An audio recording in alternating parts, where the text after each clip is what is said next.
Good morning, everybody. I would like to welcome you on behalf of the TADAT Steering Committee, which has been supporting a group of donors. I think you see them at the bottom of the screen, who has been supporting the implementation of TADAT, the development of TADAT, and later the implementation of TADAT in so many countries. The theme for the day today is reflections. And we want to reflect on TADAT. We also had, as a steering committee, we had asked for a midterm review of TADAT, which has been executed in the later part of 2017. And that was, it proved that TADAT was doing very well and it was successful. And of course, we are always looking for ways to improve it. So today we'll help on those reflections and to look at the future and to see where we can do even better. TADAT fits very well in the increased effort of development partners to help raise domestic revenue mobilization, which is now a common goal for all of us here, I think.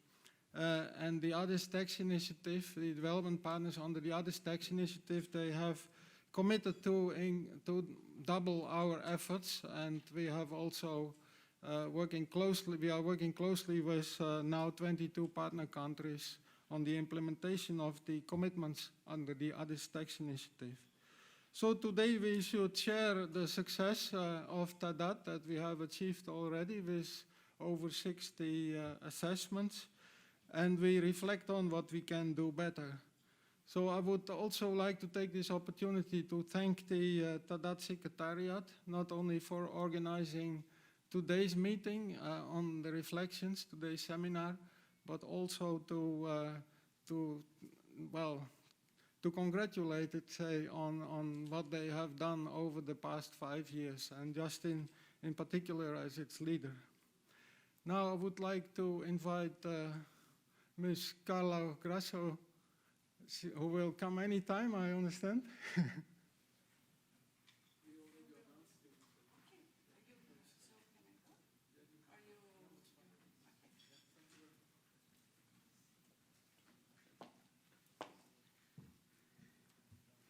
I think I'm making mess with the logistics here, but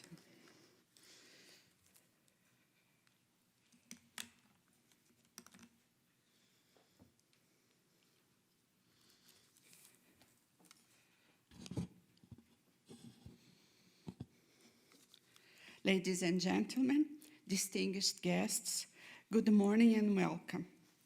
Nearly 3 years ago, I had the great honor of participating in the public launch of TADAT, 3 years ago.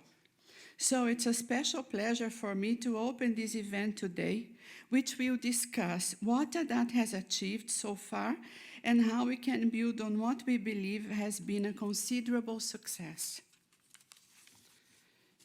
You will hear today from many stakeholders on the TADAT experience and prospects. I am particularly delighted to hear the experiences of countries who have received TADAT assessments, including some that were unable to join us today. Furthermore, the experiences of colleagues from Canada and Norway reminds us that TADAT is a tool for countries at all levels of development. Now, I would like to share a few thoughts on the importance of TADAT. Strong economic institutions that have trained officials to formulate and implement effective policies are critical to a country's long-term development. For 50 years, the IMF has worked with its member countries to strengthen these institutions. We call this capacity development.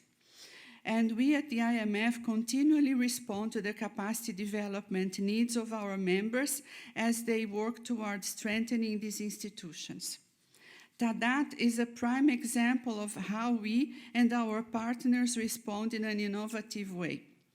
Under the ADIS Tax Initiative, there has been renewed commitment to strengthening revenue mobilization which is central to achieve the Sustainable Development Goals. The IMF has long been active in strengthening revenue systems and remains strongly committed to this agenda. We currently work on these issues with more than 100 countries each year, with the support from our partners. TADAT itself has played an important role over the last 3 years. There have been TADAT assessments in a remarkable 62 countries.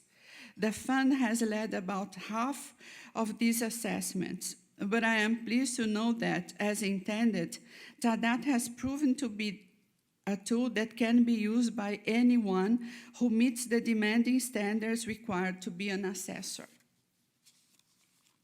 But TADAT is not just a matter of one assessment. The assessment is a start. TADAT provides a common basis for all stakeholders to collaborate on reform and bring about real and lasting improvements in tax administration. We are still in the early days, but our sense is that many tax administration reform programs are indeed being refined or developed on the basis of TADAT assessment results. We have been very encouraged by the positive midterm independent evaluation of TADAT. Today, we will learn more about TADAT in action from those who have experienced it firsthand. 3 themes stand out. First, as you know, we are now finalizing the first revision of the TADAT Field Guide. A central concern for all of us is keeping the framework up to date in the rapidly changing world of tax administration. At the same time, we need to avoid overburdening those who deliver and who receive the assessment. So, change must be selective. You will hear today of the changes planned. One key change is extending the framework at a subnational level. 4 pilots have been conducted, including in the states of Alagoas and Rio de Janeiro, in my own country, Brazil. These pilots have shown very strong linkage in taxpayer compliance management between the national and subnational tax administrations, linkage that in many cases appear underexploited. Second is the importance of training. Over 2,000 officials have now been trained in TADAT. Training supports reform efforts in 2 key ways. It empowers and raises the confidence of tax administration officials, and it increases the motivation and buy-in for reforms. TADAT training has effectively created a large network of tax officials with common experiences and background. I welcome efforts to build on this network to develop a tax administration community, where country officials and tax administration experts worldwide can collaborate virtually and share experiences. Third, TADAT is now becoming a significant and unique source of detailed information on revenue administration outcomes. I encourage you to make use of it. I hope and expect that this data will spur analytical work to further develop our understanding of the complexities of reforming revenue administrations. TADAT has proven to be a rich and valuable resource. Next year, it will begin its 2nd phase.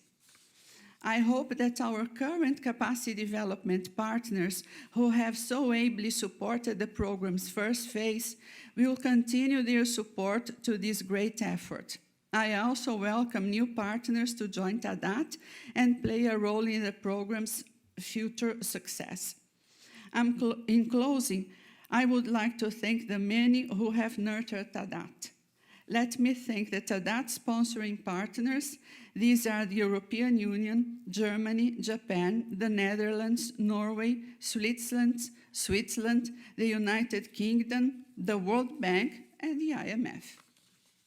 I also thank the members of the TADAT Technical Advisory Group for their continued guidance. I would especially like to thank the TADAT Secretariat and the staff in departments all across the IMF who have helped innovate and organize the successful event and training courses.